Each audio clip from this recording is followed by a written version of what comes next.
అంటున్నారు ఇది రాలేదు, అది రాలేదు, ఇది రాలేదు, అది రాలేదు అంటున్నారు. 10 ఇయర్స్ నుంచి ఏమొచ్చింది? అది ఎవరు చెప్పట్లేదు. బట్ 10 ఇయర్స్ నుంచి దళిత బంధు, మన దగ్గర దళిత బంధు జరుగుతుందా అసలు? అవన్నీ అంటున్నారు. 10 ఇయర్స్ నుంచి ఏం చేసినో చెప్పమను. 10 ఇయర్స్ నుంచి 2 ఇయర్స్ నుంచి ఏం చేయలేదు నేను చెప్తాను. దట్స్ ఇట్, అంతే, ఇంకేం లేదు. అందరు అంటున్నారు కదా తులం బంగారం, తులం బంగారం అని. ఇవన్నీ చేసినవన్నీ ఫస్ట్ క్లియర్ చేయాలి కదా. వాళ్ళు చేసిన అప్పులని క్లియర్ చేసినాక మనము 10 ఇయర్స్ టైం ఇచ్చిన వాళ్ళు 2 ఇయర్స్కి ఎందుకు ఓపిక పట్టట్లేదు? 10 ఇయర్స్ ఓపిక పట్టినారు, ఏమి ఇవ్వకుండా ఓపిక పట్టినారు అంటే ప్రజలు ఎడ్యుకేటెడ్ అయ్యుండి అన్ఎడ్యుకేటెడ్గా ఆలోచిస్తున్నారు. నేను అనుకుంటున్నాను అలా.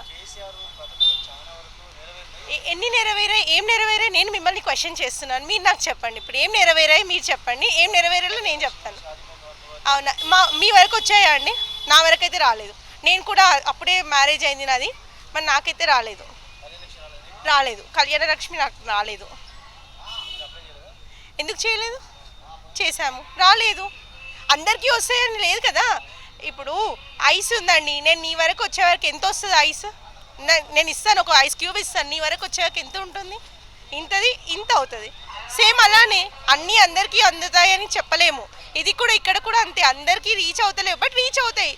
ఓపిక పట్టండి. ఓపికతో ఉంటే జస్ట్ 2 ఇయర్స్కే ఇలా మాట్లాడుతున్నారు, ఇంకా 3 ఇయర్స్ ఉంది కదా, 3 ఇయర్స్ వరకు రీచ్ అవుతాయి మీ వరకు. ఎందుకు కావు? 100% అవుతాయి, చేస్తారు. కానీ టైం ఇవ్వాలి కదా వాళ్ళకు కూడా.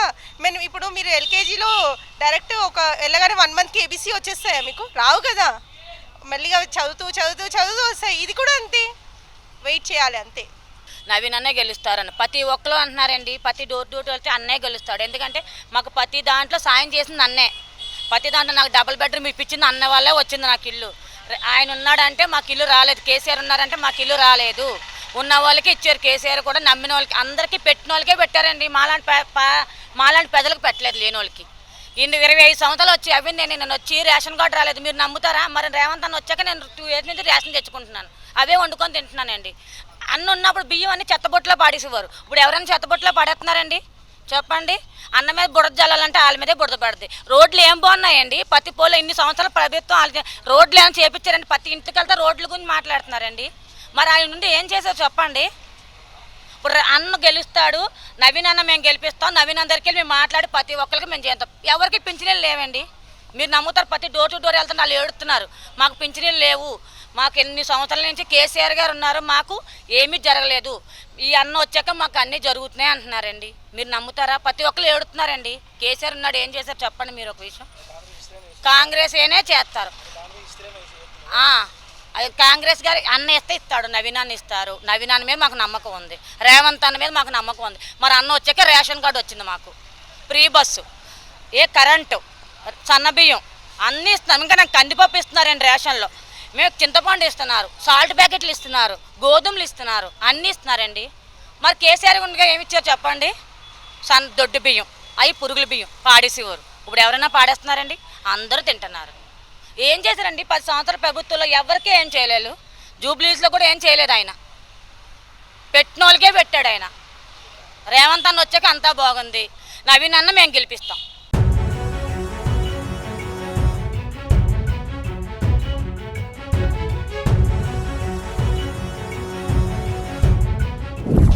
ఇప్పుడు నవీన్ అన్న ఎట్లా అంటే ఆయన మామూలు మనిషి ఉన్నప్పుడు కూడా పబ్లిక్కు చాలా హెల్ప్ చేసిన మనిషి.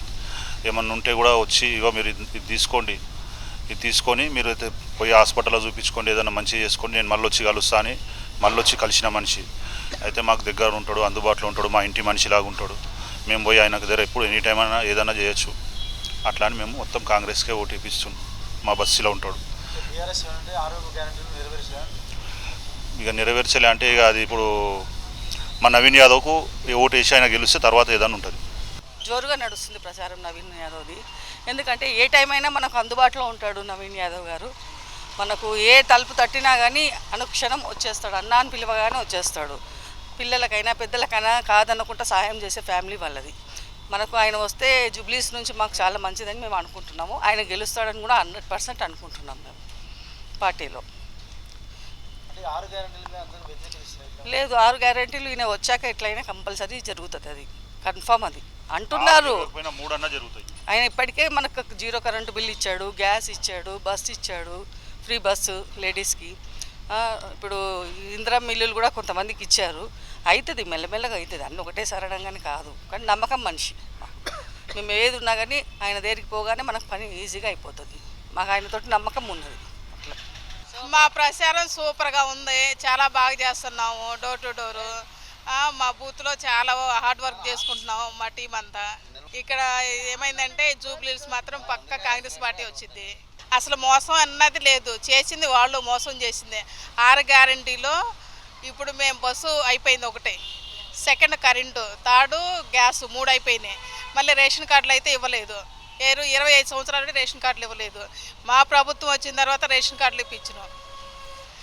అదొకటి. మళ్ళా ఇప్పుడు సన్నబియ్యం వేస్తున్నాము. అంతకుముందు వాళ్ళు ఇచ్చిన సన్నబియ్యం చెత్తలో పోసేవాళ్ళు. ఇప్పుడు మేమిచ్చే మా ప్రభుత్వం వచ్చినప్పుడు ఆ సన్నబియ్యం వల్ల 3,000 నుంచి 4,000 దాకా మిగులుతుంది. స్టూడెంట్స్కి కానీ జాబ్ చేసుకున్న వాళ్ళకి కానీ ఇప్పుడు 3,000 మిగులుతుంది. స్టూడెంట్స్ బస్ పాస్ తీసుకుంటారు, వాళ్ళకి 2,000 అవుతుంది. అప్పుడు అట్లా 3,000 సేవ్ అయినట్టు. ఇప్పుడు బియ్యం వల్ల 4,000 సేవ్ అయినట్టు. మా ప్రభుత్వం అన్ని పథకాలు రిలీజ్ చేసి అన్నీ ఇచ్చి అప్పుడు మేము ఓటు అడుగుతున్నాం. తులం బంగారం ఇవ్వలేదు అని అంటే చాలా అప్పులు చేసిపోయిండు. చిన్న పిల్లలకు కూడా అప్పులు చేసి పెట్టిపోయిండు. బీఆర్ఎస్ వాళ్ళు మొత్తం దోసుకొని ఒక్కొక్కరు దోసుకొని ఇంట్లో పెట్టుకొని ఇప్పుడు మొత్తం అప్పులు చేసి చెప్తే ఇప్పుడు అప్పులు చేసినప్పుడు మళ్ళీ మెల్లిమెల్లిగా నేను వడ్డీలే కట్టుకోవాలా, వడ్డీలు కట్టుకోవాలి, ప్రభుత్వానికి ఇచ్చుకోవాలి కదా, మెల్లిమెల్లిగా చేసుకోవాలి. మనం పుట్టంగలే పెద్దోళ్ళు అయితే కావట్లేదు కదా, అట్లా అని చెప్పేసి మెల్లిమెల్లిగా అన్నీ చేస్తాము. మెజార్టీ భారీ మెజార్టీతో వచ్చేటట్టు ఉన్నాయి.